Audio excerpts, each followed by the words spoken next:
To some of you, the discussion we are going to carry along in this series may be a little new or novel, but many are already aware of the existence of at least the symbolic factors with which we are to be concerned. The possible relationship between astronomy and religion has been so often discussed that nearly all Bible students, the students of comparative religion, are aware that such analogies or parallels do exist. We are interested, therefore, in determining, if possible, their validity and what they have contributed to our general knowledge of man's beliefs. Perhaps astro-theology would be a useful instrument as a common denominator of religions, for elements of it and traces of it are to be found throughout the world. In some way, for some reason, the origins are obscure, these concepts unfolded together with man's religious and philosophical ideas and became almost universal. Now, how does this happen? The most obvious answer lies in the original unity of arts and sciences in the religious life of people. The first stargazers on their tall towers or ziggurats in the land of Babylon, these stargazers were astronomer priests. There was no differentiation between science and religion. We may say that almost certainly sciences were originally cultivated because of their religious content, or for the reason that they helped to support the religious convictions of the people. We know that the temples were the first colleges, and the ancient towers and palaces of the gods were the first astronomical observatories. There is a legend, which some of you may have run across, to the effect that the constellations were named by shepherds, watching their flocks at night, and with very little else to do, allowed their imaginations to trace the imageries by connecting stars into patterns, in which some likenesses or appearances to various creatures could be traced. I think these shepherds were the shepherd priests or the shepherd kings of old times, the keepers of the sheephole, which was the ancient name for the temple. In any event, many words that we use, many terms that we commonly find in our language, arise from the religious, astronomical reflections and contemplations of our ancestors. Actually, as one of the ancients observed, astronomy is the science of the anatomy of the universe. And to a measure, these same ancients believed that the universe was the body of a blessed God. Therefore, astronomy might be termed the anatomy and even the physiology of the body of the deity. This deity being represented as this God who is extended and distributed throughout the infinite diversity of his own parts and members. In any event, at a very remote time, men learned considerable about astronomy. It is quite likely that there have been cycles of remembrance and forgetfulness in this subject. A. Wallace Budge, keeper of the Egyptian and Assyrian antiquities of the British Museum, declared that the Chaldean astronomers watched and measured and charted the motions of the heavens for more than 25,000 years.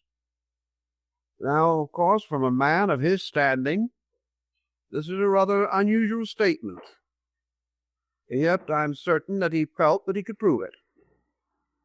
This tremendous amount of observation, even without the instruments that we know today, must have led to a variety of discoveries.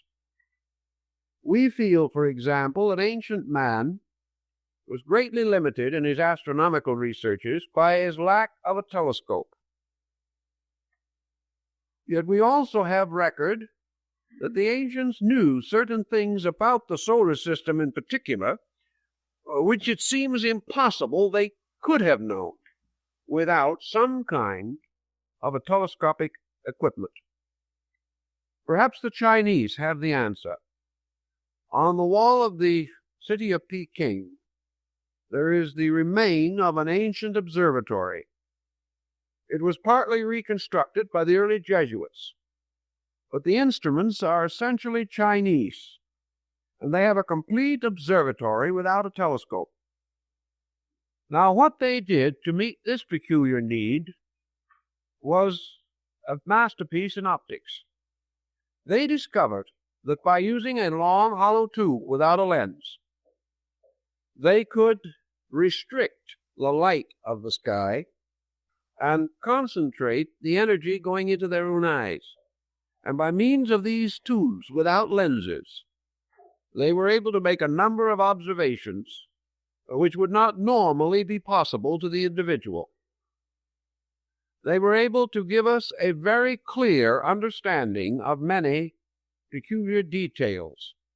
For instance, we find in other parts of the ancient world the full and obvious knowledge that the Egyptians, the Greeks, and the Persians at an ancient time knew definitely that the planet Venus was never visible to us as a complete sphere, but most often like a minute lunar crescent. They also discovered in the field of Babylon the rings on Saturn, and the ancient deity of the Babylonians, corresponding to the deity Saturn, is always shown standing in the midst of rings which circle his body. These things are not just accidents. They tell us that at a long ago time, men made comparatively accurate observations of the world in which they lived. Pythagoras, writing or teaching about 600 years before the beginning of the Christian era, was one of the first to note that the planets and their chariots, the chariots of the gods, circled around the blazing altar of the sun. He is accredited generally with the first statement of the heliocentric system of astronomy as we know it today. How then have we forgotten all these things? The only answer is that in the waste of time, in the destruction of learned institutions, in the gradual decadence of the great temple mysteries, conquest, pillage, war, and destruction, many choice and valuable records were hopelessly destroyed, as in the case of the destruction of the great Serapean and Brocchian collections in Alexandria. Thus we dropped a dark curtain across history, having obliterated most of the early relics and records of man's intellectual life. We have every knowledge, then, that in the general and broad need of the world, ancient man was reasonably well equipped. He knew the earth was round. He was aware of the Western Hemisphere long before the beginning of the Christian era. And according to Plutarch, the historian, this Gulf of St. Lawrence and the Great Lakes area of the United States was explored by Grecian navigators at least 15 to 1800 years before its rediscovery at the time of Columbus. And of course, Columbus really was searching for a passage to Asia. He did not realize in the beginning that he had discovered a new continent.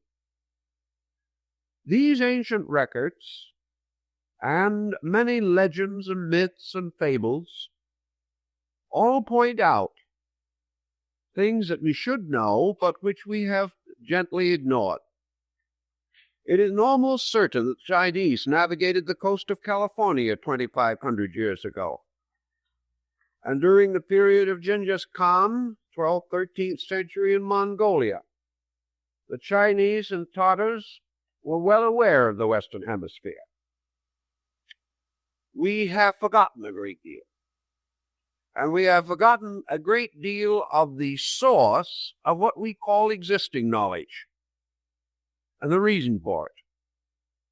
And many things which we consider to be superstitions and legends really developed from a very astute observation of natural phenomena. One thing that ancient man had that we do not have is leisure. Now, the common man of his day, whether he was a builder of pyramids or an agriculturist, probably did not have much leisure. But there was a very broad, deep, scholarly class, particularly the priesthood, then the custodians of all knowledge, who not only had leisure, but an infinite kind of patience, which also runs short with us. This is the kind of patience which will permit a problem to be passed down through 20 generations without impatience. Observations and reflections were not carried on by small groups in a period of months, weeks, or even years, but became the projects of empires and of dynasties and of descents of families, so that one problem may have been labored over for 1,000 years, each generation, each century, bestowing its own fragment of further insight. Thus, by observation with great patience, man accomplished much. Another factor which had something to do with all this was man's dependency upon himself. Today we are no longer dependent upon the faculties and powers with which we were originally endowed. We have supplemented these powers and faculties by innumerable devices, depending more and more upon mechanistic substitution. We no longer need or call upon the resources of our own observational powers. Some years ago, an experiment was carried on one of the American Indian reservations, where it was demonstrated that a certain Indian of reasonable attainments, not a cultured man as we would term one, just a man who lived with his flock, watched them at night like the shepherds of old, and lived as our primordial ancestors lived, this man could distinctly hear a watch ticking in a man's pocket 65 feet away. We have no such power of hearing as this. It's gone, because we have no need for it. The present moment, we pick up the phone and get the correct time. Our entire way of life, when someone wants us to get out of the way on the road, they give us a blast we can hear a mile away. The individual no longer needs these faculties. He does not need them for his survival. He does not have to scent game. He does not have to scent danger. And with the way his smog is now, his senses wouldn't last long anyway. But in any case, he certainly, in those days, had the clearest and most complete possession of his faculties. He lived simply. He ate simply. His foods were not denatured. His life was not filled with unnecessary artificial tensions that close in our modern man. He could contemplate. His mind was not disturbed by the confusions that we know. And while he had his problems and his troubles, most certainly, he lived a simpler way of life. And with this simpler way, he was close to nature. And his intuitions, his inspirations, and his revelations had an authenticity which we cannot deny. For we know that all forms of knowledge that we boast today originated in times when the powers and faculties of man must have supplied him with the total instrument with which he worked. He had to be able to produce these things out of himself. And because of that, we marvel at algebra, we marvel at geometry, and all of these forms of learning, but they came from the past, from long ago. Man has improved upon them. But in the dawn of time stand the shadowy figures of the originators. And these figures, some way, stand head and shoulders above those who have made new and useful applications of these first great dynamic thoughts. And in this group of dynamics belongs our problem of astronomy. Now, in astronomy in those days, we involved another term, which perhaps has fallen likewise into evil times, and that is the term astrology. It is unlikely that, with the exception of navigation and the calendar, that ancient man studied astronomy from any great, profound interest merely in the heavens and their motions. His interest was in meaning, not in motion. He was searching the heavens for truths, not facts. He was looking for dynamics. And always his problem was to apply his knowledge to the immediate problem of his own existence. And out of these long observations, which perhaps gradually evolved his concept of the seasons, came the calendar, a method of determining the periodic return of seasons, the eccentricities of the calendar, and many interesting details. The Egyptians, for example, had a calendar which corresponded with a circle, 360 days in the year, 360 degrees in the circle. But they gradually came to discover that this was not quite right. They found their year getting badly out of order. So they created 5 intercalendary days. And they set these days aside and apart. And to these days they assigned the birthdays of the 5 principal gods. Interesting also to bear in mind that the Chinese and the old Egyptians and the very early Greeks did not have a septenary system of planets as later came into existence, but as the Chinese call them, the 5 emperors, the 5 great sidereal emperors. For the Egyptians and the Chinese were well aware of the fact that the sun and the moon were not planets.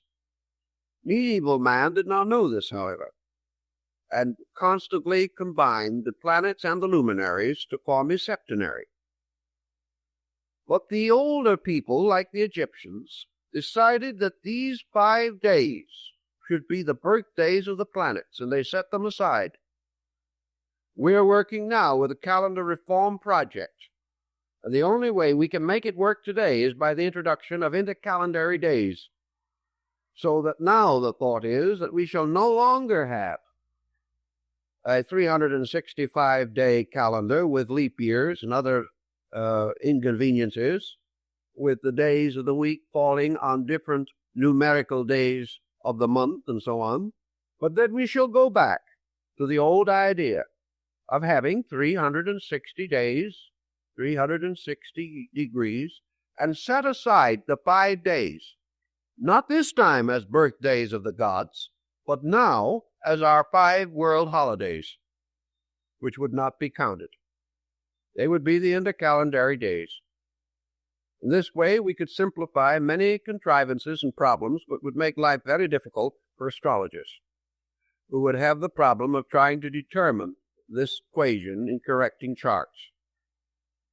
Down in Central America, where the Sun-Venus calendar was represented on the scales of the great dragon, which the feathered serpent of their philosophy, it is said that the great deity of the Quiche Maya complex, Quetzalcoatl, the feathered serpent, that this deity gave them the calendar, the Tanlamatl, the book of the sacred days.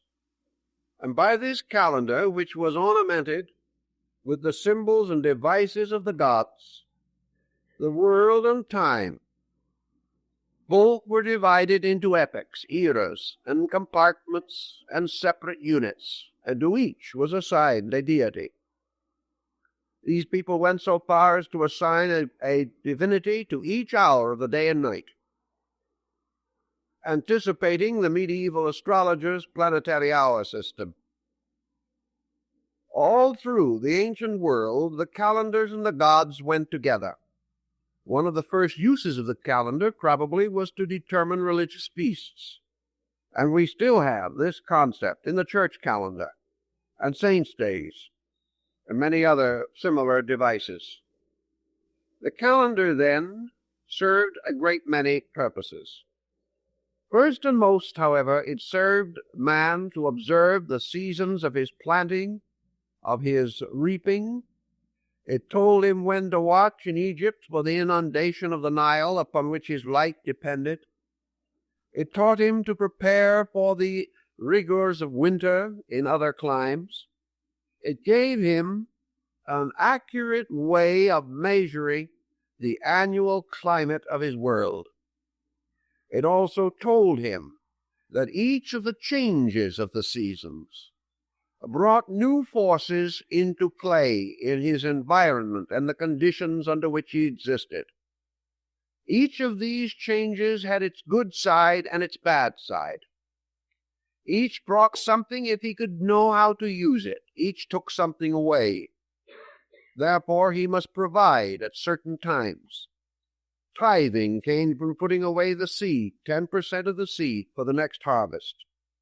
And gradually our agrarian ancestor found that the heavens in their motions regulated his crops, which the farmer of our own generation also has learned to know. Experimentation on farms in Arizona under the Department of Agriculture has shown definitely that there is a relationship between the growth of plants and the various phases of the moon, things of that nature. So in his practical observation, our ancient priest ancestor, prophet, made use of these forms of knowledge. He did not gain them immediately, but he should have been able to observe, if he kept the records, the seasonal motions over these thousands of years and observe the results in his own life. Way back in this time, a discovery was made. We do not know who made it, when it was made, but it certainly was long before the beginning of the Christian era. And it was probably made in that great philosophical complex of peoples that flourished in the Near East in the valley of the Euphrates from 3,000 to 4,000 years before the beginning of the Christian era. It may have been simultaneously discovered in India and China, for the records are to be found everywhere. And that was that there was another and larger motion that had a very important bearing upon life. And this motion was the precession of the equinoxes. This term, precession of the equinoxes, to one completely unfamiliar with the subject, is just a little difficult to explain briefly. But it means that there is a slow but constant westward motion of the equinoctial points. This motion is exhilarated by a combination of solar-lunar activity and slightly retarded by a reverse planetary activity. As a result of these forces pulling in contrary or inconsistent manners, this precessional motion now means, and has meant as long as man can remember or learn, that each year the sun reaches the equinox slightly sooner than the year before. That actually the coming of the sun is a little over 1 minute earlier each year, making an astronomical degree in about 72 years. Thus, every 72 years, the sun seems to drop back at the equinox 1 degree. If it so does, it drops back approximately 30 degrees every 2,160 years. And it drops back around the entire circle to any hypothetical point in one longer cycle of 25,920 years. In this period of time, the sun seems, only by appearance, seems to drop back around the entire circle of the zodiac, falling backward or failing backward at the rate of 1 degree every 72 years. This has been a very important time pattern, and the complete precession of the equinox, requiring 25,920 years, is referred to as the Great Platonic Year. Plato was aware of it 300 years or more before the beginning of the Christian era. We know it today. No one has ever been able to shake the phenomenon. We have found new explanations for what caused it, but the fact that it happens is still beyond controversy. And this peculiar heavenly motion has significance in a very wonderful way, and is perhaps the most important link that we have between astronomy and religion in ancient times. The precession of the equinox, therefore, means that every 2,160 years, the sun reaches the equinoctial point in a different sign of the zodiac, each sign constituting 30 degrees.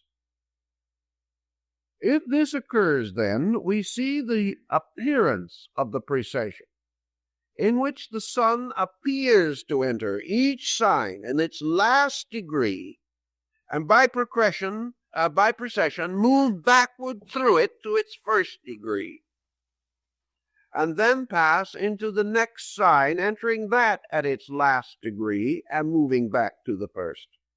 So this motion appears to be in exact opposition to the rest of the motions of planets and other elements composing the solar family.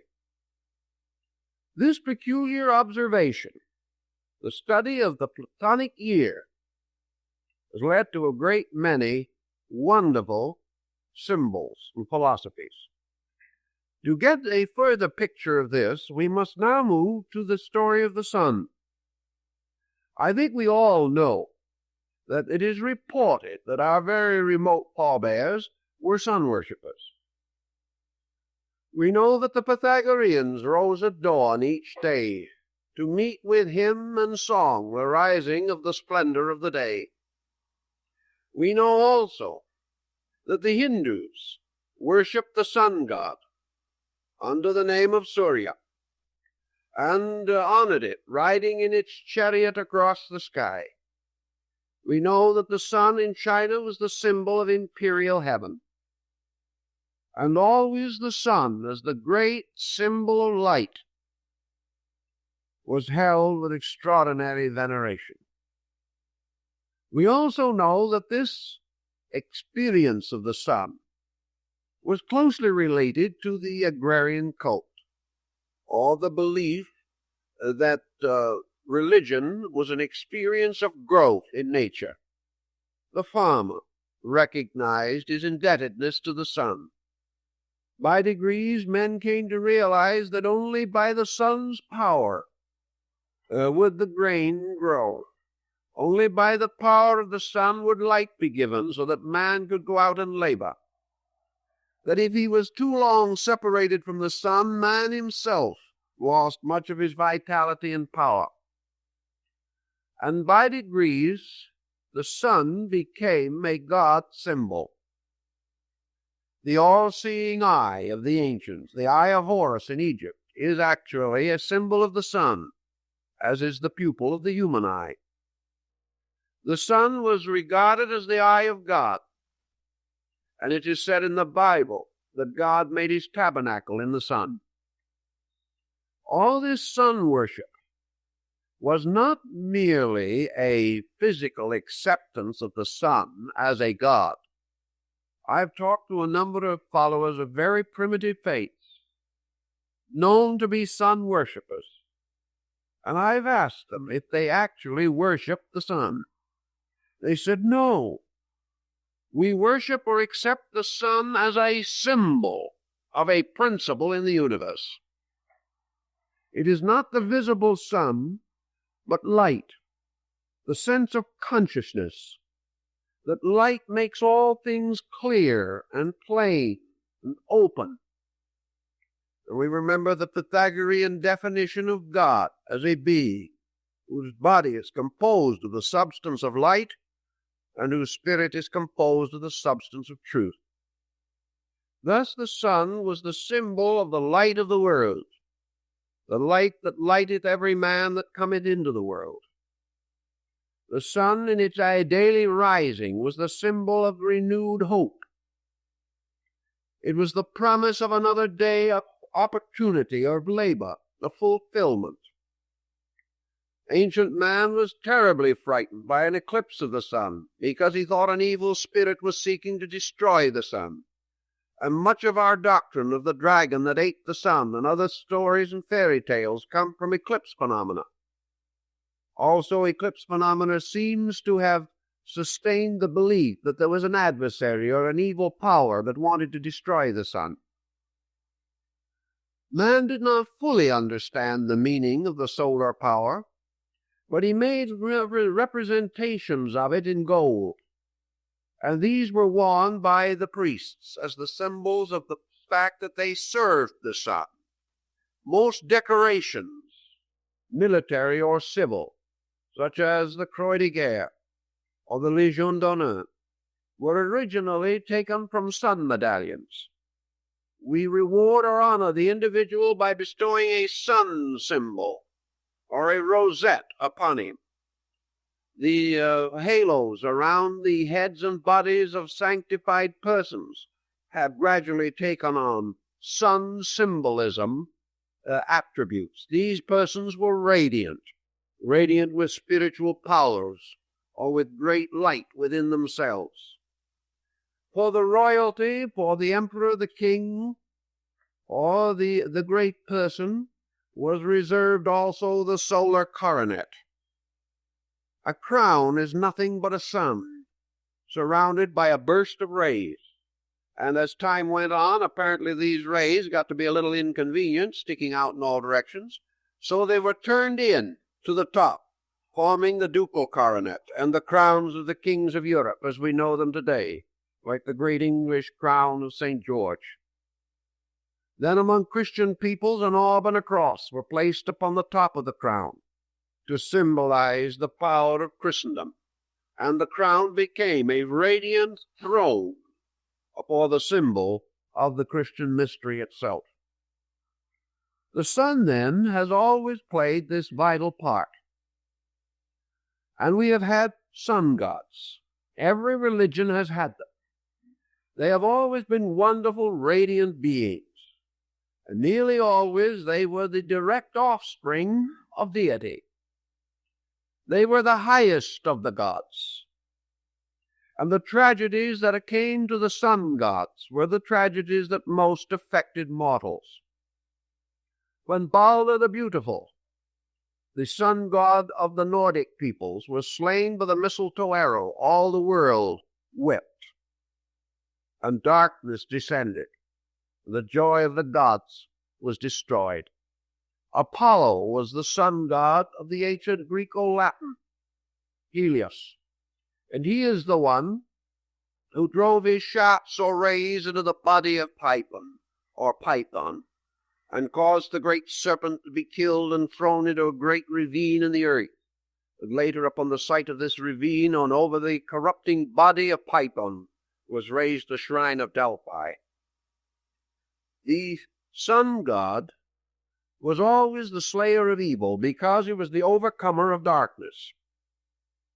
He was always the thing that saved men from night.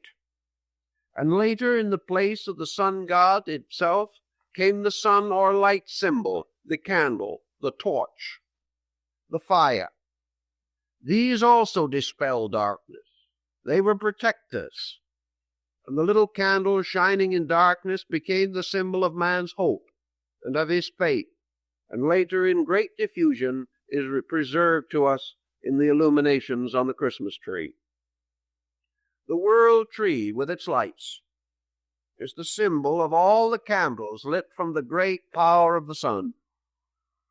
In India, there was much philosophy upon the nature of the sun, and we could go into a great deal of abstract thinking relating to their knowledge of astronomy, which was profound, and upon which much of their theology is likewise based.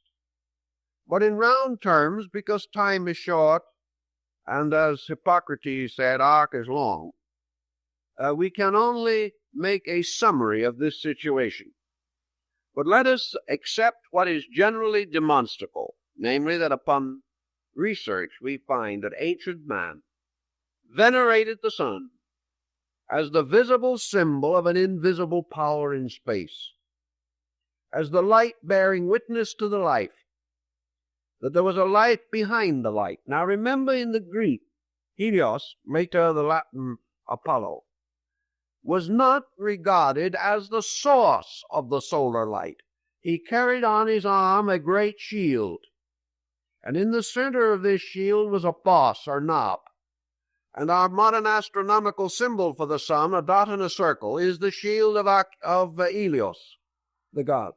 And it was upon the surface of his shield that the sun god reflected the light of space.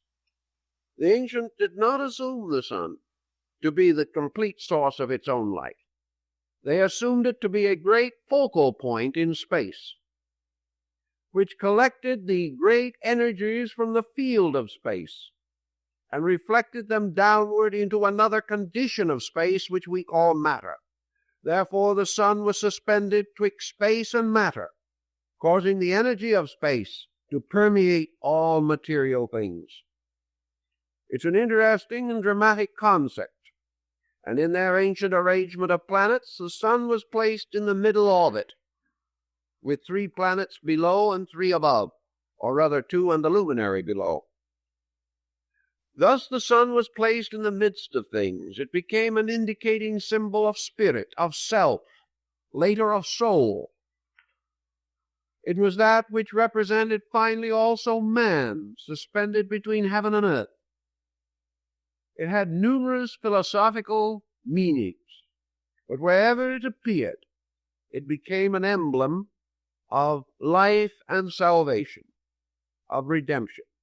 The wonderful Egyptian pharaoh Akhenaton created the sect or cult of Atonism, which was the worship of the solar globe, the rays ending in human hands, to raise up or to lift all things, because he had already discovered from the wisdom of his people the drawing power of the sun, that the sun raised water, took it into the sky to form clouds.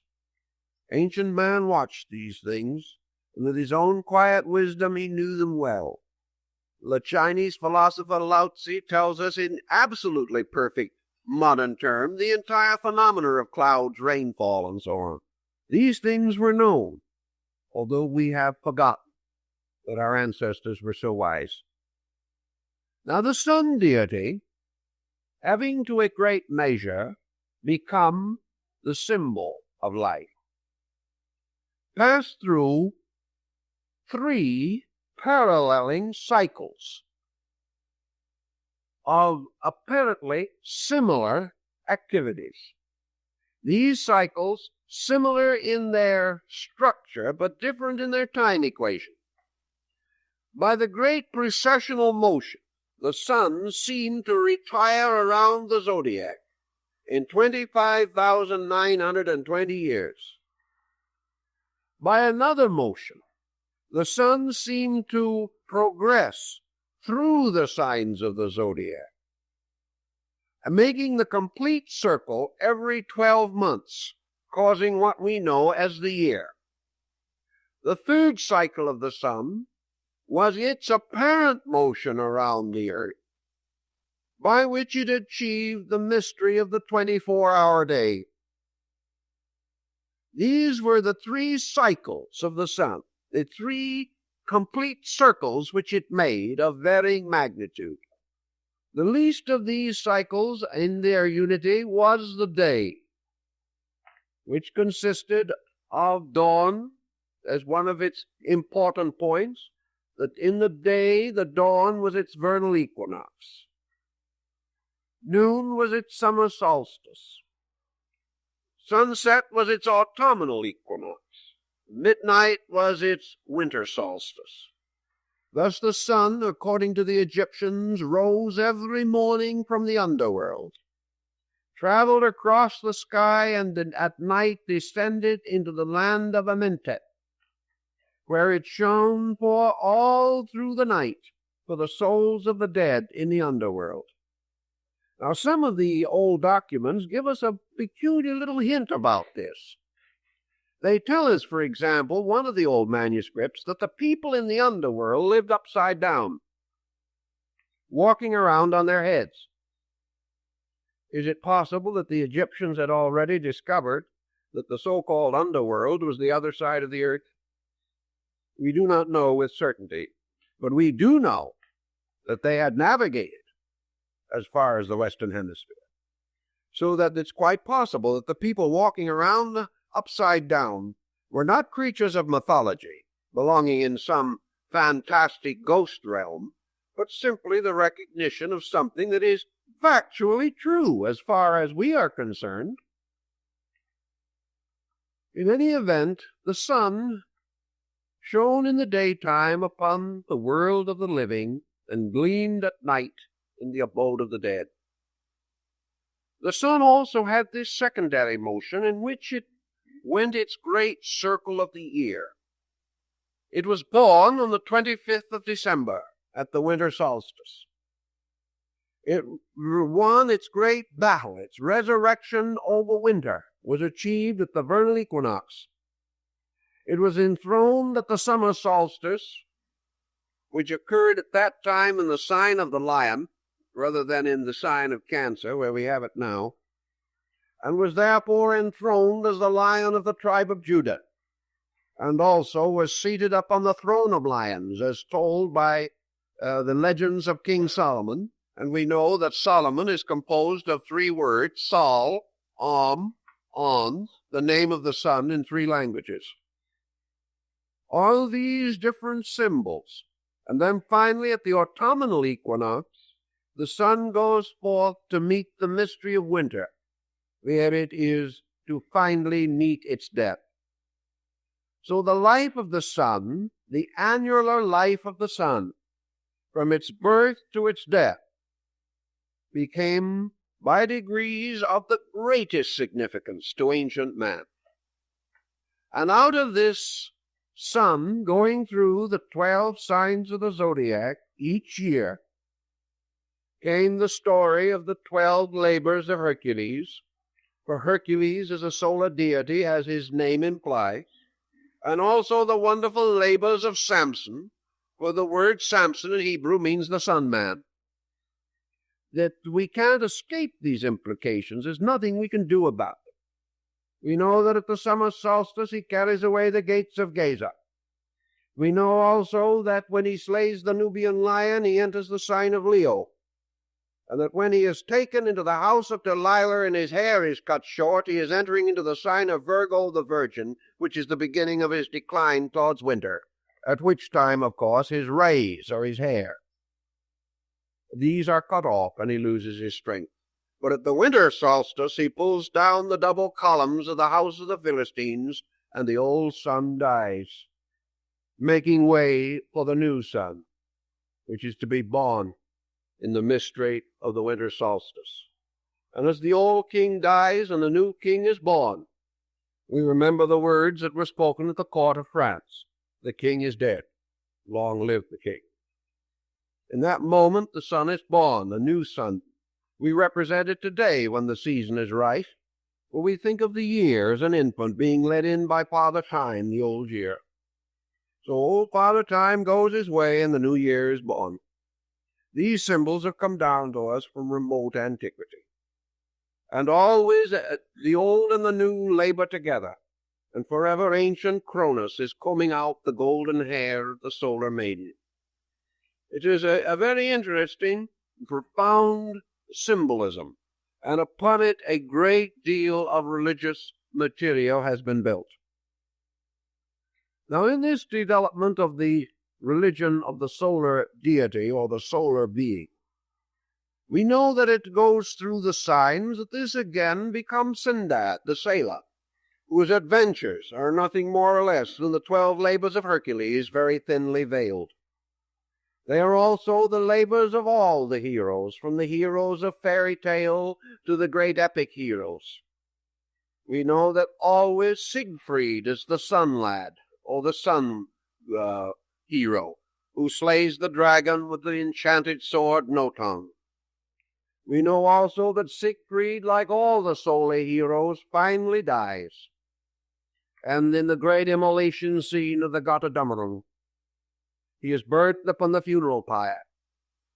But out of the rising of the great waters of night, the Rhine or the ocean, there comes a new heaven and a new earth, and the gods go away, and the new gods and the new world come into being. Thus always this symbolism lives, making for us a wonderful drama. A drama we find it in here in the story of Rama. There's manner also in China in the Yellow Emperor. Japan is the only country in the world of importance that made the sun god a goddess. It is the one ancient people that made the solar deity feminine and the lunar deity masculine. Just why and how, again, is one of the great questions, but in any event, Amaterasu Omikami, the goddess of the sun, is represented in Japanese philosophy by the metal mirror, the perfectly plain mirror that is hung over the gates of the Shinto temple. It is the symbol, again, of the reflector of light, and it relates to an incident long ago, as told in the Nihonji and the Kojiki, the great classic epics which describe how the sun goddess was brought out of the cave of darkness by seeing her own reflection in a mirror. It was all very wonderful and gives us another phase of the same great story. Everywhere, then, these things play into religion. And with this basic thought, we now come to the larger year. Incidentally, of course, we have to realize that in all the cycles, particularly the year cycle and the Platonic year cycle, the sun is related to the sign of the Zodiac, with which it is at that time or moment most deeply or definitely concerned. The precessional motion has changed things, but in our symbolism we have preserved the old way. Consequently, for a brief lecture, let us not be too astronomically concerned, but merely try to point out the symbolism, fully aware that there are astronomical equations with which modern science will not be in full agreement. But as we are dealing not with astronomy but with symbolism, these equations are negligible, not worth the problem of reconciling them, although it can be done. This point, then, we have to bear in mind that we conceive today the vernal equinox taking place in the sign of Aries, the sign of the ram. We assume that the summer solstice takes place in Cancer, the sign of the crab, that the autumnal equinox takes place in Libra, the sign of the balance, and that the winter solstice takes place in the sign of Capricorn, the sea goat. And the sea goat, it's part of its body, a goat and part a fish, relates to the two ancient Babylonian cities of Babylon and Nineveh, one of which was built upon a mountain and the other by the shore of the sea. And the combining of the glyphs for the two cities gave us the present form of Capricornus, or the sea goat. Now, as the equinox takes place, these become associated with the seasons, and we recognize that the ancients knowing the ways of the world and the ways of life, had certain emblems or representations by means of which they identified certain procedures in nature. Now, the summer solstice, which was the sign and symbol of the greatest fertility, was associated with Cancer, the crab. This Cancer is also the Scarabasaka of Egypt, the scarab beetle, the symbol of life and immortality. The winter solstice, or the symbol of death, was Capricorn. And Capricorn was always the sign of the aged, the rocky or the bony, having to do with this strange contour of the country where the sign is said to have developed. So that all things in a long, broad, general term are said to be born in Cancer and to die in Capricorn. That one represents the entrance into life. Cancer is therefore the womb, Capricorn the tomb. Capricorn was symbolized finally by Father Time, carrying the hourglass and the reaping scythe. And Cancer was symbolized by the Great Mother, Diana, goddess of the Ephesians, the wonderful nourisher of all things. Cancer was under the rulership of the moon, the lady of generation, and Capricorn of Saturn, the ancient master of regeneration. The ancients had already recognized that all birth was a dying, and that all dying was a being born again. Therefore, in ancient times, they buried their dead in the neat chest posture, or the embryo position, indicating that to all things the tomb is a womb of another life. These thoughts, undoubtedly, in their philosophy, were mellowed by the ancient astronomical symbolism. The annual birth of the sun god was a tremendously important thing because it contributed very largely to man's concept of immortality. The sun was not dead, it only slept. It appeared to die, the earth seemed to die, for the people who devised these concepts were obviously living in the northern hemisphere. The trees seemed to die, snow came, the processes of living were desperate and desolate and cold.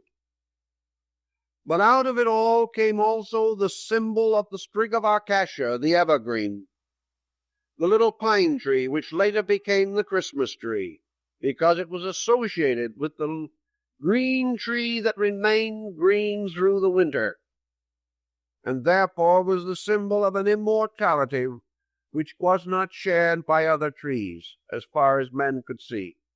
In the cultus arborum, which was the worship of trees, man discovered that the tree did not die, though it seemed to be dead.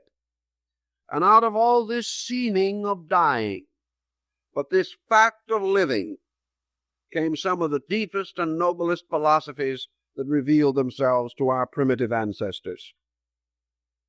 Now, having established this little concept of the clock of the year, we now progress with it further to the great clock. And we come to the Platonic year. Now the sign of the Zodiac, for instance, Aries, the ram, which in our annular Zodiac is a month, the sun remaining in this sign approximately 30 days. Now this sign becomes a great cycle of years. 2160 years the sun is born in the sign of the ram. After that, it passes out of the ram. And for 2160 years, it is born in the sign of the fishes. Then it passes from that, and for 2160 years, it is born in the sign of the water bearer, or Aquarius. And thus until it has gone completely by the precessional motion around the great Platonic cycle. Now, men took this measurement, and they gave to the length of time which the sun is born annually in one sign, they gave to this the term an age. Now, we think of an age now as almost any length of time over 20 years. But the ancient was more particular about it. He referred to these cycles, therefore, as ages. The age of the fishes, the age of the ram, or the Aryan age, the age of the water-bearer, or the Aquarian age. And he had names, the Taurian age. All these different periods became ages. And he began to study. And he also began to observe that there were divisions possible within the 30 degrees of a sign, or in this case, the 2160 years in which the sun, by precession, was born within a sign. They divided these signs in half, 15 degrees each. They also divided them into thirds, called decanates, of 10 degrees each.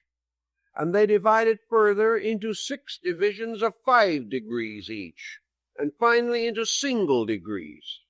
And in the Hindu system of astrology, they broke the degrees down to minutes and to seconds, forming out of all of these combinations a tremendously intricate clock.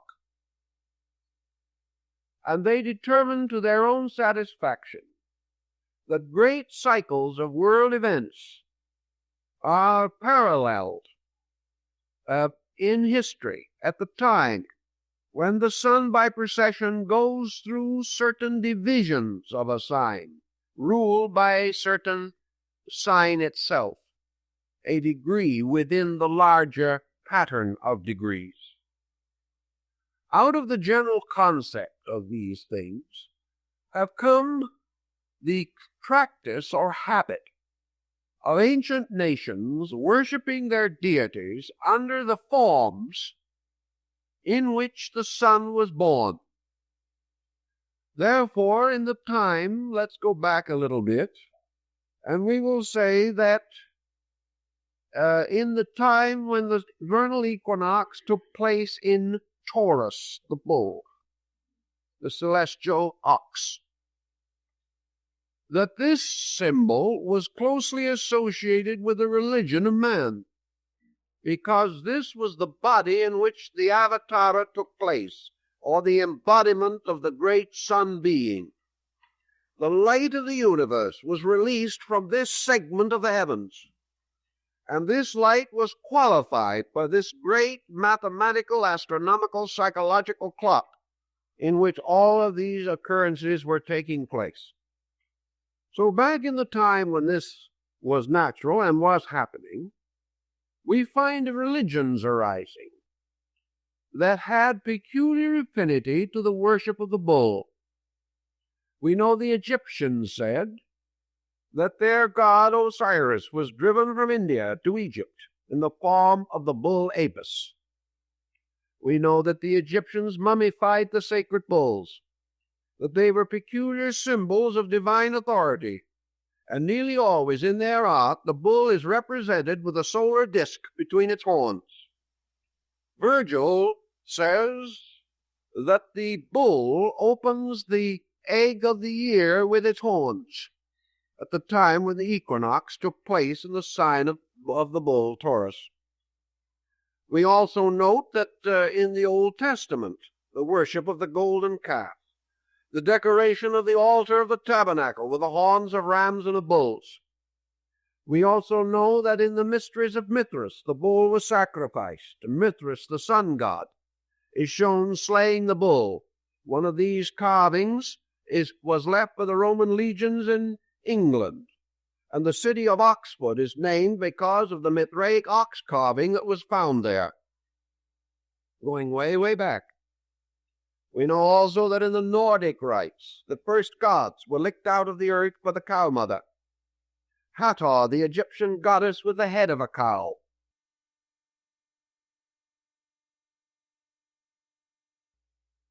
We know Nandi, the bull, is the steed upon which the god Shiva rides, particularly in his rising.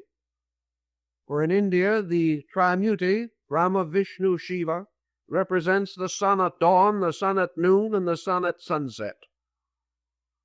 And Parvati, the wife of Shiva, represents the mountains of the west. And Shiva, the sun, you see, Parvati, the consort, the wife of the Indian god Shiva, was the daughter of Himalayas, the lord of the mountain. And Shiva each day went to court her. And he crossed the sky riding on his handsome bull to visit the house of his beloved, which was the sunset. And when he was united in marriage with Parvati, the goddess of the sunset mountains, the child born of them was called Durga, or night. So the union of the sun and sunset resulted in night. It's perfectly simple astronomical observation, but it became quite interesting, especially when it is well dramatized in Indian artistry. So the sign of the bull also gives us something else. We are told that cherubim with a blazing sword were placed at the gates of Eden.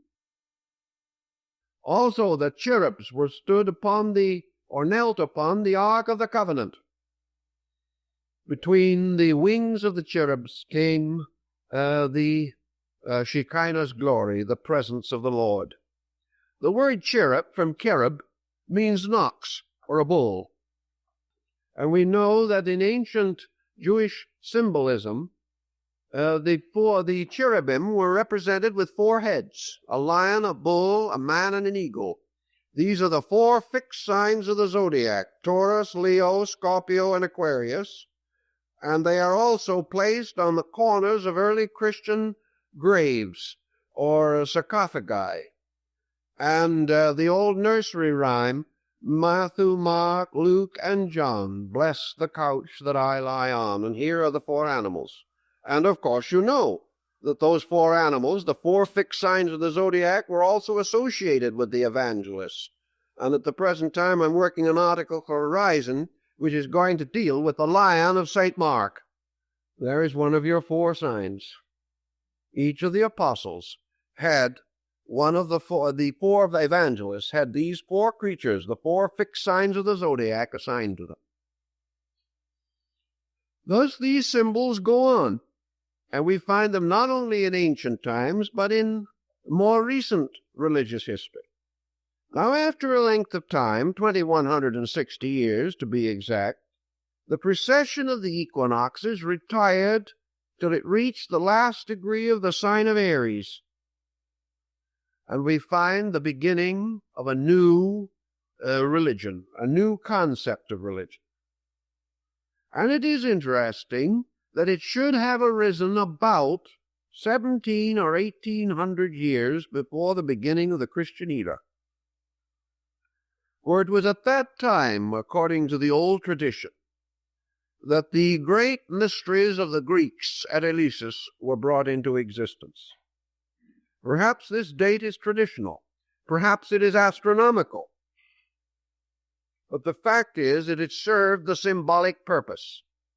For at that time it is said that at the time of the vernal equinox, always the time of greatest importance in ancient festival, the Hierophant of the rites of Eleusis came forth upon the porch of the temple, carrying in one hand the shepherd's crook, and in the hollow of his left arm a newborn lamb. And he held up the shepherd's crook and elevated the lamb to the admiration of the people. And 1800 years before the beginning of the Christian era, he cried out in a very loud voice, "All hail, Lamb of God, that taketh away the sin of the world." So this lamb is very interesting. This is the Paschal lamb. This is also the lamb associated with the rites of Jupiter Ammon, the ram-headed god of the ancient Egyptian, Latin, Greek peoples. Also, this was the ram's horns upon the forehead of a crown of the north and south of the ancient Egyptians. This was the scapegoat of Israel. And here also we have the offering of the lamb as an offering to the Lord in the sacrifice of Isaac. we have also many references to the blood of the Lamb, purification by the Lamb, the heart of the Lamb, the Angus Dei, and we find the rites and rituals of the Lamb and the symbolism of it, Jason and the golden fleece. For the golden fleece was the symbol of the curtain of the mysteries, and this was the wool that was pulled over the eyes of the unworthy, the symbol of secrecy, the symbol of ritualism. The search for the golden fleece was man's search for truth. Here is the lambskin apron of the ancient Masonic guilds of operative masonry in the Middle Ages. Here are many, many symbols dealing with the mystery of the Lamb. And then there came a time when again the equinox continued in its precessional motion, and the sun at the great moment of the equinox moved from the first degree of the sign of the Lamb to the last degree of the sign of the fishes. And when it occurred, when this happened, it entered into the sign which is ruled over by two small fishes. And here we come also to one of the most important points in the entire system of astronomical religion, and that is that the sign of the fishes is the last sign of the zodiac. The sign of the ram is the first. Now someone will say, why? How are you going to divide a circle into first and last? By what strange figuring did men come to the conclusion that Aries was the first sign? The answer goes back to the Vedic researches of India, where it is said that at the beginning of another great age, that lasts much longer than the Platonic year, that at the beginning of a very great cycle of 4,320,000 years, that the original first point of a great cycle of time is established by the conjunction of the 5 planets and the 2 luminaries in one sign. This can only occur once in a vast cycle of mathematical calculation.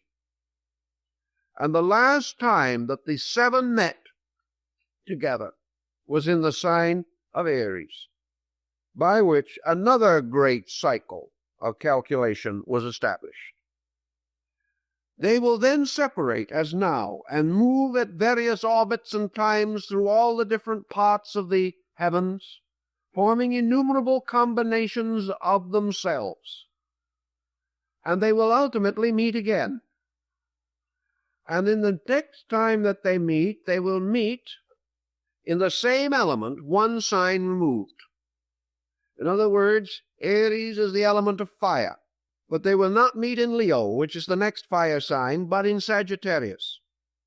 So the next great cycle will begin with the conjunction of the 5 planets and the 2 luminaries in Sagittarius, and that will measure another great cycle of world development. Within this cycle come the great yugas, the 4 ages which were known as the gold, silver, iron, and bronze ages of the ancients. All these things were mathematical, astronomical phenomena. But for our present moment, we say that the sign of Aries is the beginning, and the sign of the fishes is the end of the zodiac. Thus these two come together to form an interesting symbolism. And the sun god, or in this case, say John on Patmos, describing the mysteries that were celebrated there, the Phrygian rites, causes the great being of the Phrygian mysteries to say, I am the Alpha and the Omega, the first and the last, the beginning and the end. Now, this also has very great interest because of 2 symbols particularly associated with Christianity. One is the fish. The first symbol of the Christians was a fish. And in Rome they recognized each other by drawing the shape of the fish upon the sand. The name for fish was an acrostic on the name for Christ. St. Augustine says that Christ was a fish broiled for the sins of man. It's a very interesting symbolism. So we find Christ standing, calling the apostle, and saying, "Follow me, and I will make you fishers of men." The miracle of the fishes, the drought of the fishes, the miracle of the coin in the fish's mouth, many other miracles that relate to the story.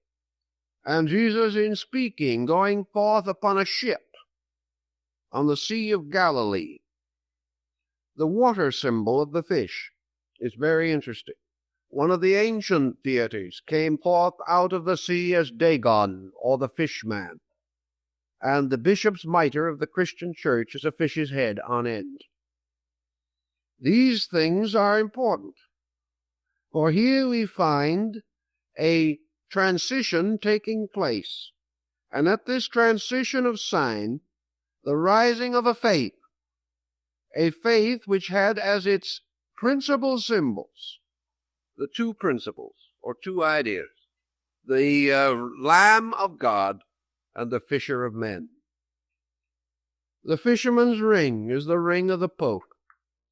The symbol of the papacy was the great fisherman, named from Peter, who was referred to not very long ago in a book called The Big Fisherman. He was the fisher of men, and this was the symbolism. Now, if you look in your zodiac, you will find that directly across from the sign of the fishes is its opposite. Each sign has its opposite, there being 12 signs. And the opposite sign to the fishes is the sign of Virgo, the Virgin. And the Assumption of the Virgin, the feast of the Assumption of the Virgin, takes place when the sun, the symbol of the principle of life, is in the sign of the Virgin. It's a very interesting parallel again. Now the Virgin in ancient times was Ceres or Cori, the mother who was always still a virgin, because she brought forth immaculately the food, the earth, the grain, the flowers, the trees. Everything was born from her, but she was still the mother of mysteries, the eternal Virgin. She was Isis, the mysterious being whose veil no man could lift. And this symbol in ancient astronomy carried in its arms either a sheath of grain, as Cori did, or sometimes the loaves of the Passover, or the unleavened bread. So we have an interesting thing. Jesus, the sun entering the symbol of the equinox and the sign of the fish, performed the miracle of feeding the multitude with 2 fishes and the barley loaves. And there were 12 baskets of scraps left. Again, the circle of the zodiac. Later, when the time came for the Master to prepare for the Passover, he sent a disciple into the city, and he said to him, "You will see a man who carries a pitcher of water on his shoulder. Follow that man. When he enters into a house, go in likewise, and go to the upper room and say that your master wishes it to celebrate the Passover." Who is the man with the pitcher of water on his shoulder? He is the Egyptian deity Canopus, the waterman. He is also Aquarius, the water-bearer, always represented in the ancient system of the zodiac as a man carrying a pitcher of water on his shoulder. He carried that pitcher of water long before the beginning of the Christian era. So the sun, moving on, goes into the new age, or the age that is to come, to celebrate again its passing over in the sign of the water-bearer. Of course, the sign or the ritual of the Passover is the passing over of the sun at the time of the equinox. All these rituals have been very carefully measured to meet the astronomical requirements, like the epoch and the golden year and all these things. We have calculations to run through every one of these symbols. Now, one of the great questions that has arisen perhaps in our studies a little has been to determine, if possible, the time of the beginning of the age of the fishes, or what we call the Piscean age. It is, of course, a nice, trite contrivance to say that it began with the beginning of the Christian era. But in India and in many other countries, a point is made with which some Western astronomers and astrologers will certainly be at variance, namely that at the present time the equinox is taking place approximately in the 8th degree of the sign of the fishes. It hasn't left. It hasn't moved into this other age yet. If the Indian and the old Chaldeo-Babylonian calculation is correct, by a very curious thing, a circumstance that is almost too remarkable to be a coincidence, the vernal equinox should have entered the sign of the fishes approximately the year 325 A.D., and that was the year of the establishment of the Christian Church by the Council of Nicaea. It would have entered at the time when the heaviest influence was upon the quality of Leo, which also corresponded exactly. If from that point on you calculate each step of the precession of the equinoxes, from that time to the present day, you will find some very remarkable things if you break up the year, as the ancient did. Now, if you take this period, the age of the fishes, and what is this age? Now you go back to your tables of Sargon, the king of Babylon, where the first delineations of the signs and planets are given. There's been no change in the readings of these symbols for nearly 4,000 years. And we find that the sign of the fishes was represented in that time, and still is in astrology, as a sign of water, the sign of retribution, the sign of the deluge, the sign of obscuration, the sign of karmic fulfillment, the sign of the end of an old way, the termination of patterns. In the great sun cycle in China, the deluge which ends the world is always associated with the sign of the fishes, and the reorganization or building of the new world naturally follows. But in this constellational diffusion, if we observe it carefully, there is a strangely psychological relationship between the keywords of the sign of the fishes and the strange state of our world ever since this strange equinoctial occurrence took place.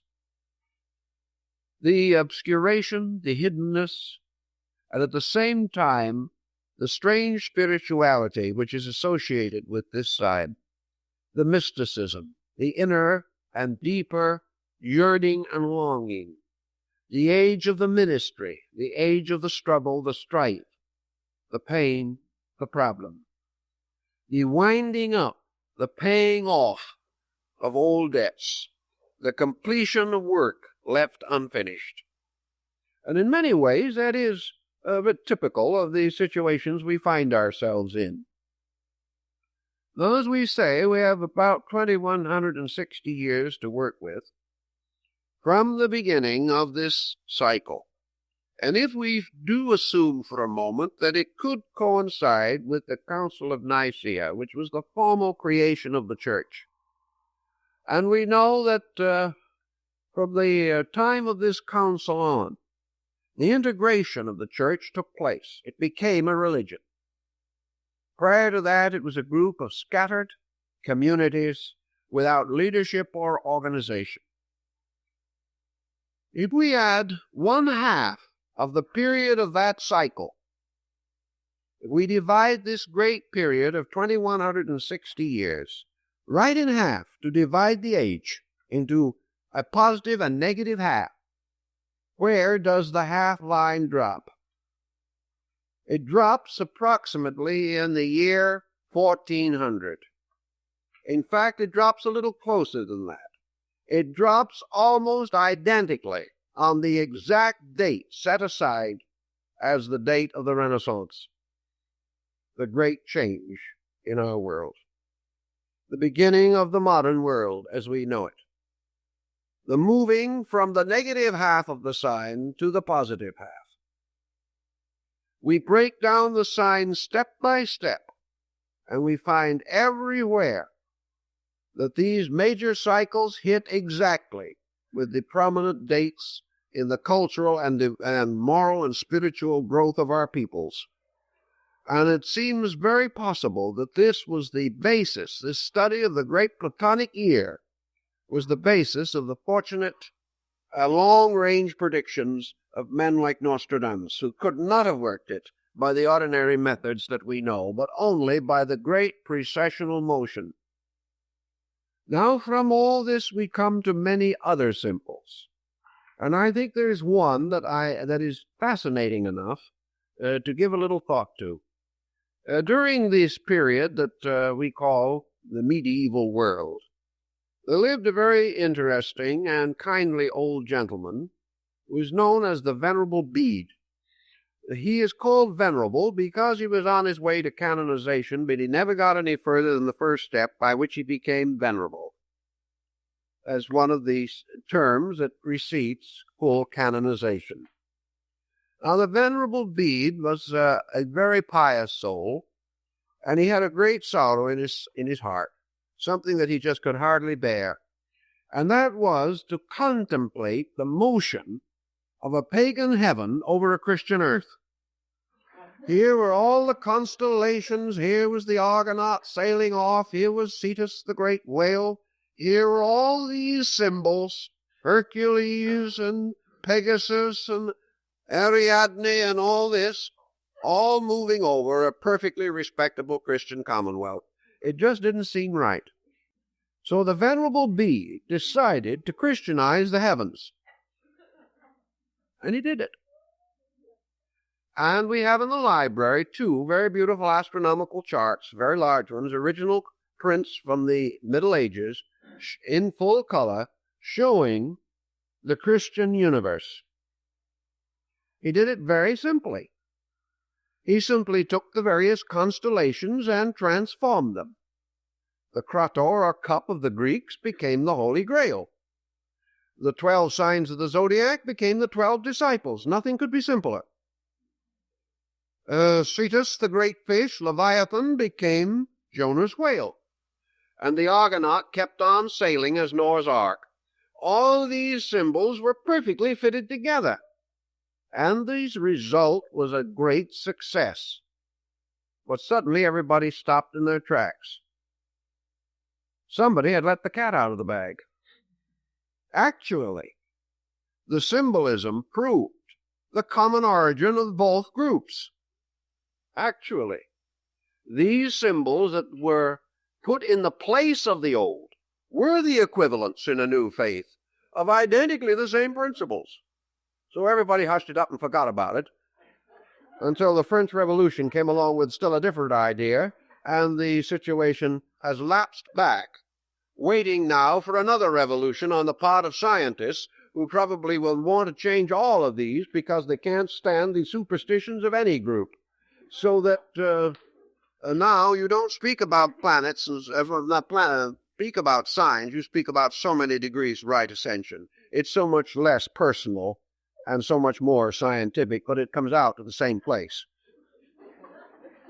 Also, astrology is now giving way to a kind of new science which is going to be called cosmography or something of that nature, in which they're going to do something that was never heard of before. They're going to consider the possibility that the heavens influence the earth. But they're going to do it with a new name, and the right man is going to discover it, which is very, very important in our times. But this concept of the universe, again, shows much that tells us of the old ways and of the old concepts and rites. In the old days, the initiation rituals of the temples always followed, in some mysterious manner, this astronomical pattern. Apuleius, for example, in the Metamorphosis, describes his own initiation into the mysteries as far as he can. Then he says that to preserve his vows he must be silent. But he does explain that at one degree or part of the rite, this candidate is enveloped in a blue cloak covered with stars and constellations to indicate that he is being lifted up into the higher parts of the universe. Apuleius also tells us that in one of the degrees of the mysteries he beheld the sun shining under his feet at midnight, which is a very interesting point, looking very much as though somebody knew something about the astronomical theory, because theoretically at midnight that's approximately where you might expect it to be.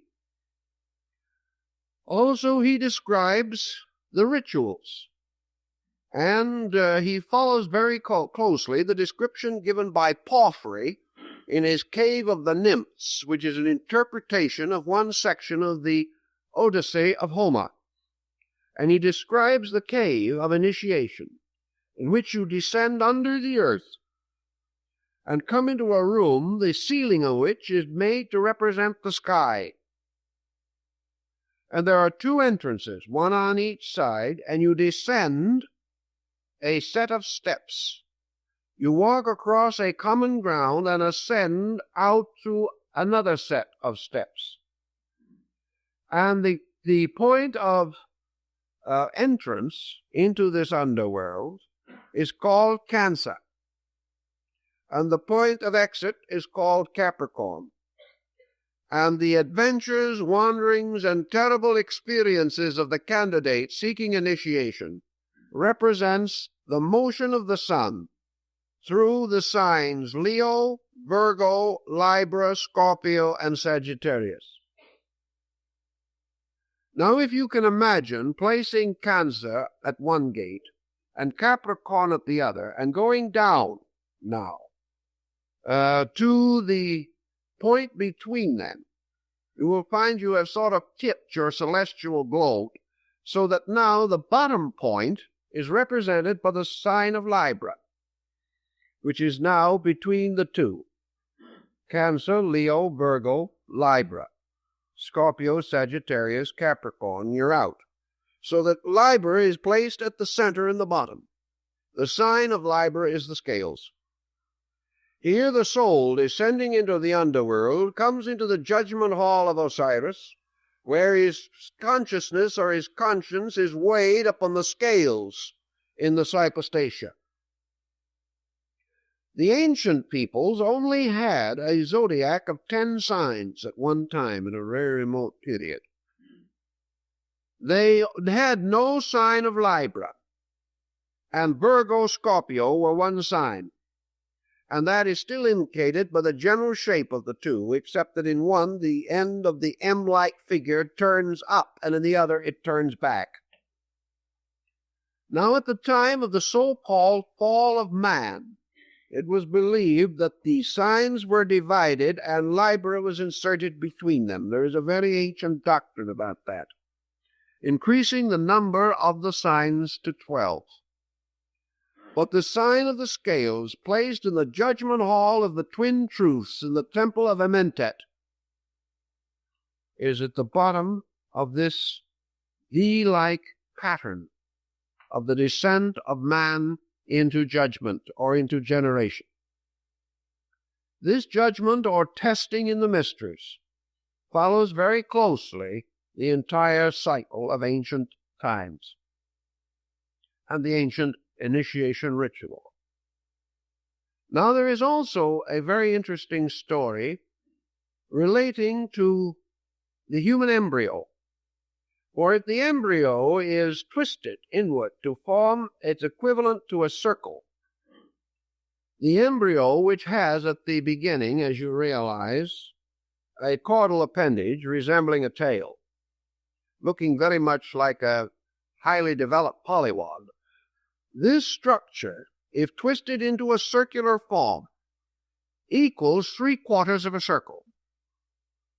In other words, it takes 9/12 of a circle to do this. But there are 3 signs or 3 parts of the circle that are not touched. The head and tail of the figure do not meet. Therefore, this occurs to us in our Old Testament symbolism under the story of the broken wheel. And this broken wheel, or the 9/12 wheel, is again an astronomical symbol that has played a considerable part in human thinking, because the 9/12 represent the 9 months of generation, or the period in which the child is being formed. The 3 missing signs, or the broken spokes of the wheel, or the missing rim of the wheel at that point, fulfills the rites of the Eleusinian mysteries. For the Eleusinian mysteries were given in 2 sections, the 9 lesser and the 3 greater rites. The 9 lesser rites being the symbolical rites of generation, the 3 greater rites of regeneration. Therefore, by 9 months and 3 degrees a man is made perfect. This is a very curious symbolism, but it has a great deal of interest if we know how to study it. In other words, the individual, to pass through the second birth, must go through the womb of the mysteries to complete the circle, of which 9 parts only are provided in generation. The Chinese, fully aware of that, declare a child to be 1 year old after it has reached the 3rd month. It celebrates its first birthday 3 months after it is born. This is part of a very curious doctrine, but it points to the 3 winter or fall months leading toward final death. It is to do with the blinding of Samson, the cutting off of the rays of the sun god. Also has to do, as Leonardo da Vinci points out in his astronomical calculation of the Last Supper. For the painting is a very strangely astute piece of work. And each of the apostles, and each of the positions and groupings, you will find the apostles are grouped in triplicities, exactly like the signs. And the sign of Scorpio is assigned to Judas. Now, why should the sign of Scorpio be assigned to Judas? In the Orient, there is something about the scorpion that is very peculiar. First of all, it stings with its tail. Therefore, it is the backbiter. The second thing that is about it that is strange is that the mark which it leaves is always in the form of a minute pair of human lips. The kiss of death, the kiss of betrayal. So that was the sign that was used to signify the destroyer, Typhon, who is also responsible for the destruction of the good god Osiris. The sign of the scorpion, however, in the ancient rituals has 3 meanings. 3 creatures have been assigned to it down through the ages.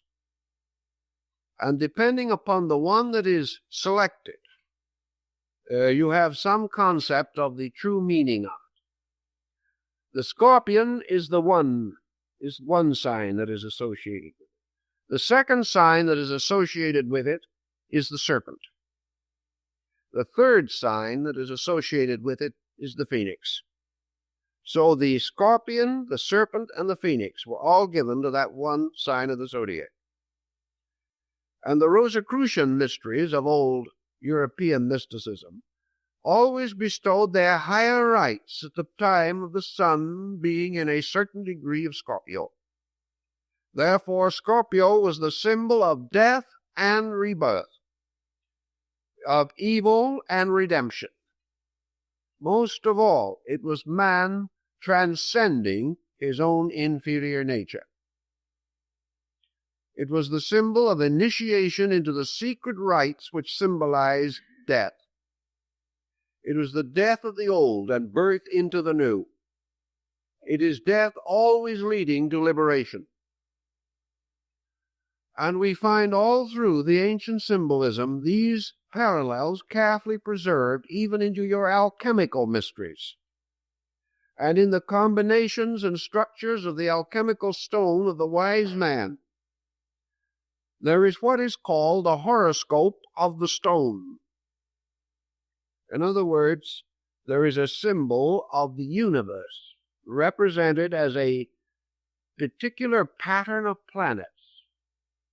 And in this pattern of planets, the formula for the stone of the philosopher and the elixir of life and the transmutation of metal is said to have been concealed.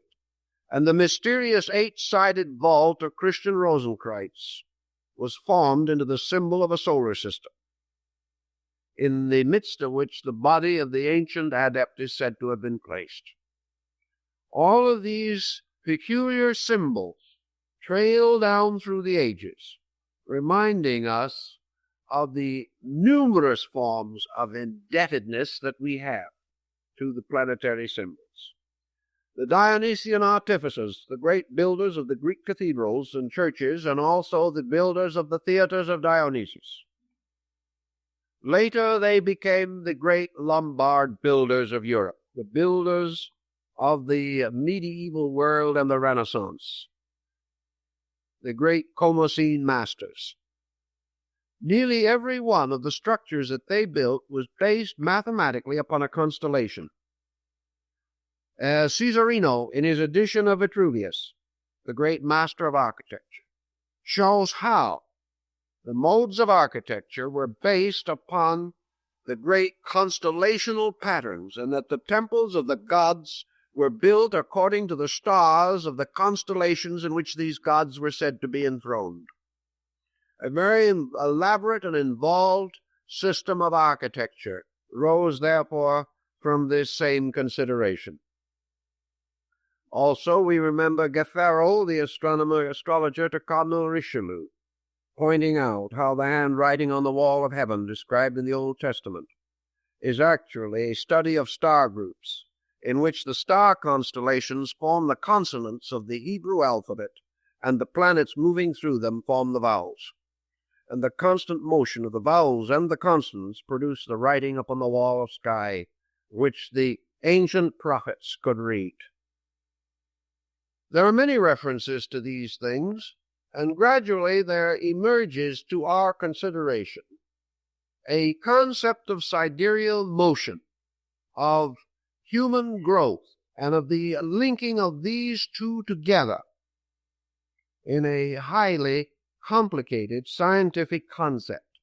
The details of this were evolved over so long a period of time and with such astuteness that it is almost impossible for us to exhaust the research work that has come down to us. Unfortunately, of course, it has been largely mutilated, but enough remains to give us a tremendous amount of guidance if we actually want to have this guidance. We have other things that come out of this constellational study. The constellation, the oldest circular zodiac known, that which was found at Dendera in Egypt and is now in the Bibliothèque Nationale in Paris, is a magnificent sandstone slab containing a study of the world of the heavens as they were known at that time. Many symbols and figures are included in this zodiac which we no longer recognize or have any means of fully understanding. But we do have certain points that are very interesting. The Egyptians referred to what we call the Great Bear as the plow. It was the symbol of the turner of the furrows, and of course the ox of heaven was the one that drew the plow. This plow moved around the great polar star, and we have their knowledge now, which corresponds rather well with that of China and India, relating to the axis of this great system. According to the Egyptians and several other ancient peoples, the earth had more than 2 motions. Flammarion says 11, and I think the ancients were very near to that. They recognized particularly a peculiar oscillation of the pole, by means of which it seemed to point, hypothetically at different times, to various stars or near to various stars forming the Little Bear. Therefore, the ancients termed this constellation in India the Rishi, or the great sages, who at various times incarnated to become rulers of the earth. And of these great sages, one that we know perhaps the best is Vyasa, the great sage of the Mahabharata. This comes to us also in Egypt. The Egyptians, following many ancient peoples and following practices still held under certain circumstances today, were concerned with the mystery of the northern point of the heavens. They were never able to observe that the sun moved northward, in the sense of ever occupying the northern segment of the sky. It came nearer or further, but never did it do in the north what it did in the south, as far as their visual awareness was concerned. Therefore, the northern hemisphere, in the Egyptian ritual also, was represented as the direction of darkness.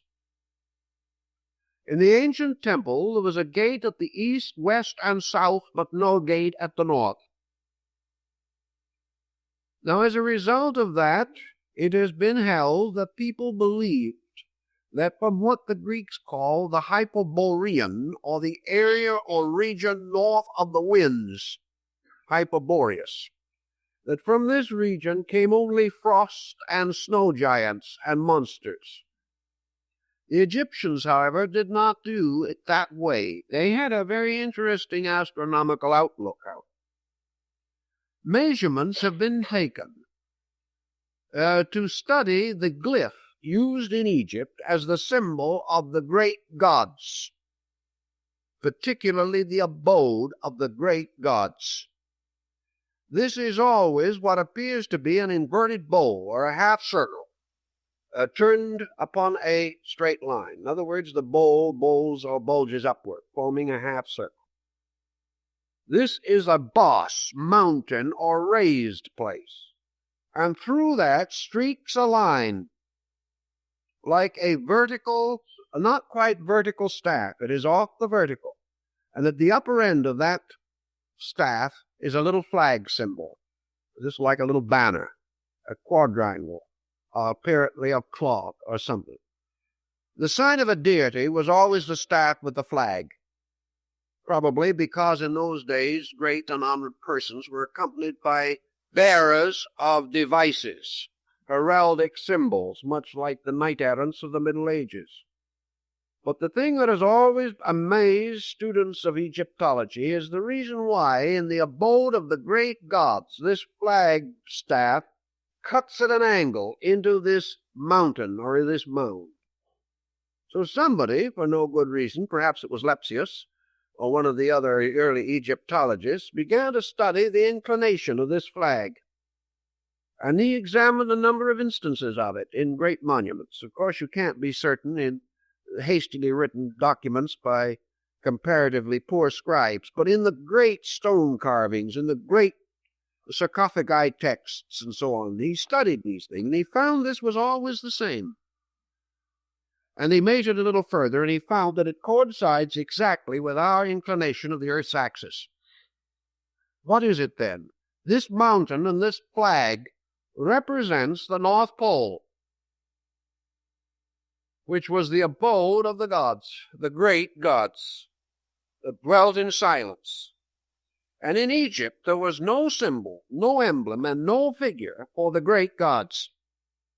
All the known gods, the gods of provinces, the creator gods, the cosmocrators, and the various harmonian artificers, the creating gods that became later the Elohim of the opening chapters of Genesis, these deities are variously represented. sometimes with knives, representing the gougers, or the ones that carved matter out of space and formed worlds.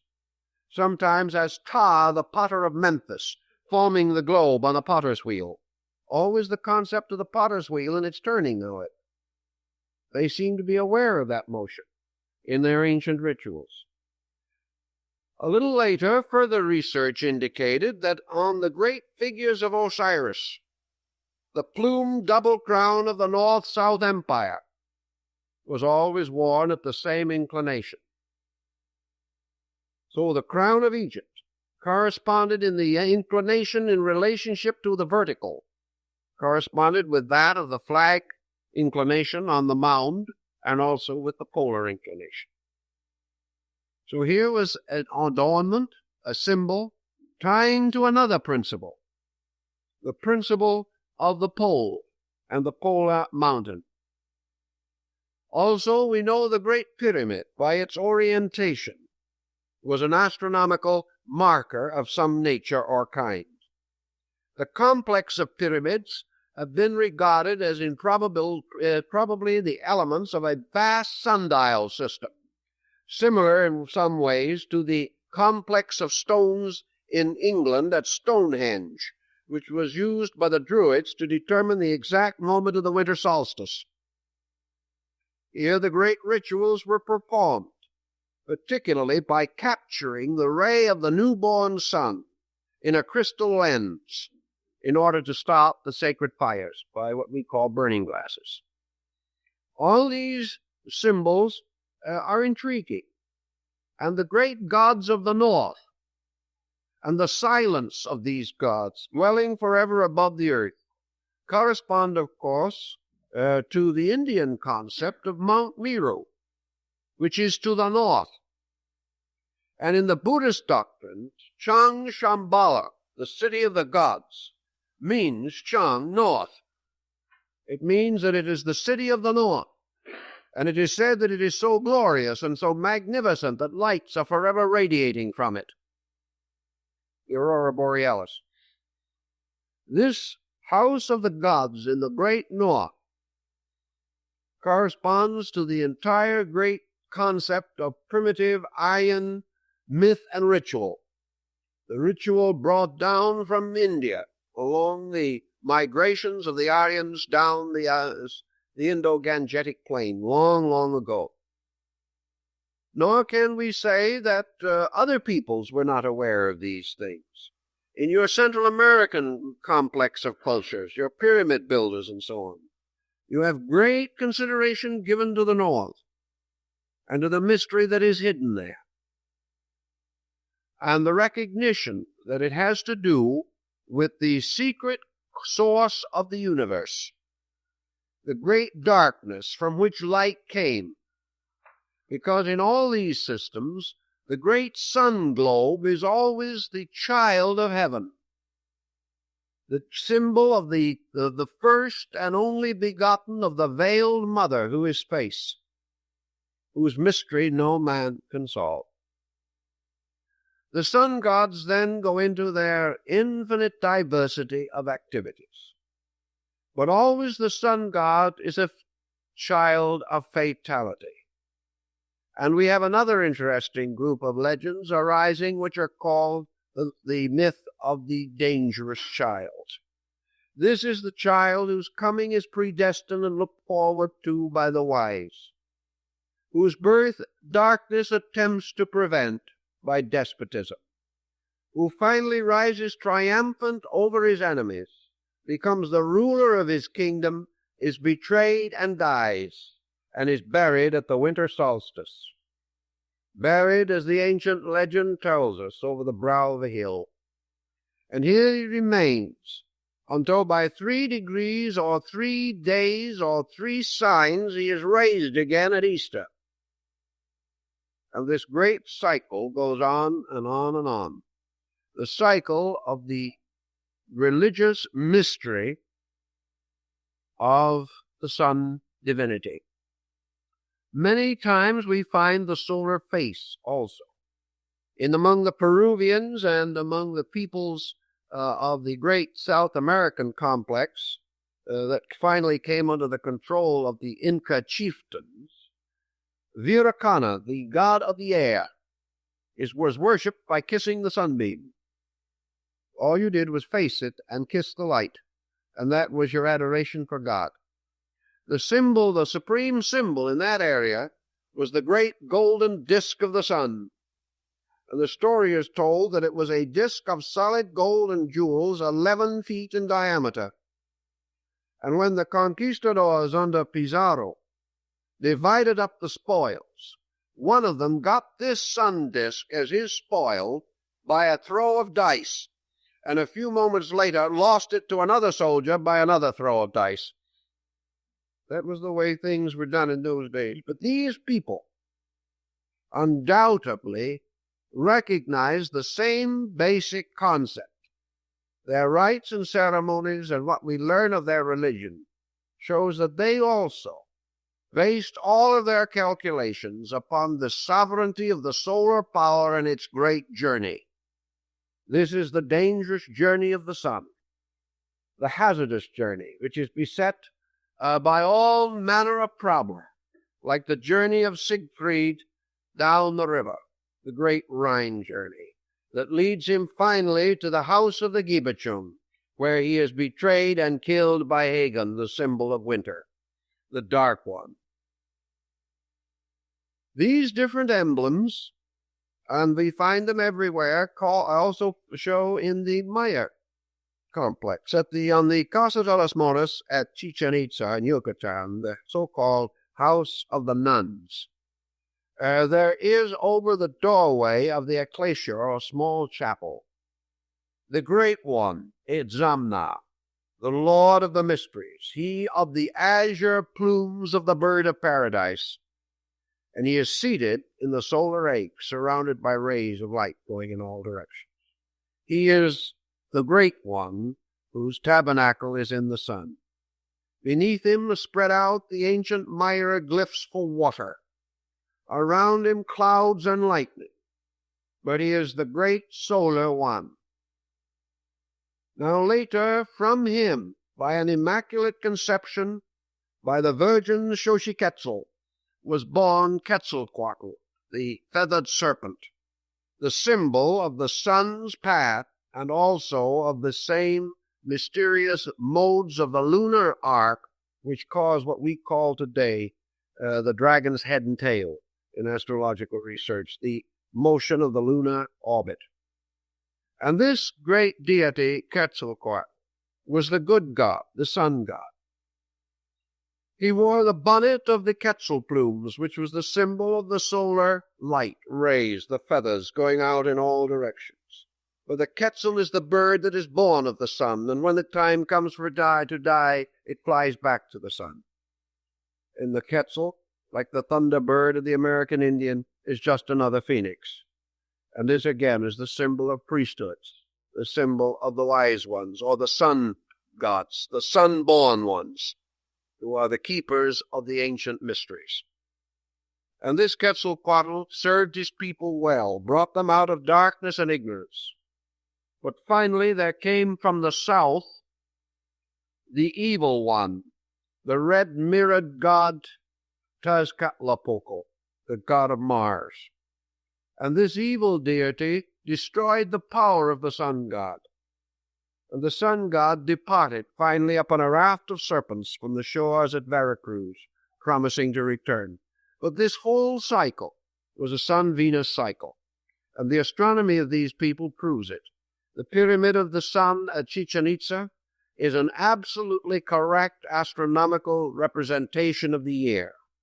There are just as many steps on that pyramid as there are days in the year, and so on. All of these buildings astronomically built and oriented. And at the apex of the year, in the high point, was the temple to the deity. The deity itself represented by the feathered serpent or the dragon. The feathered serpent again, the symbol of the year, as in the Mexican calendar, where all the divisions on the calendar stone, the months of the year, are placed as scales upon the body of a serpent. Thus every part of this mythology, and it is this same serpent which is Python, which is slain by the sun god every year, when he overcomes the year and becomes master of life, or the keeper of the year. And every year also at the end, the year destroys him, and the new sun god must be born. So out of all of these concepts, perhaps you will have some general idea of the part that astronomy has played in religious symbolism. Now, we do not say that astronomy has given the meaning, but we do say that it has constituted the convenient symbolism and has rationalized and made authentic the outer structure of the mystical philosophy that is based upon the inner meaning of these symbols. And as we go through the series, we will try to explore that also, to find the ideas that are behind the use of these symbolic poems. But I'm afraid for that you're going to have to wait the next one.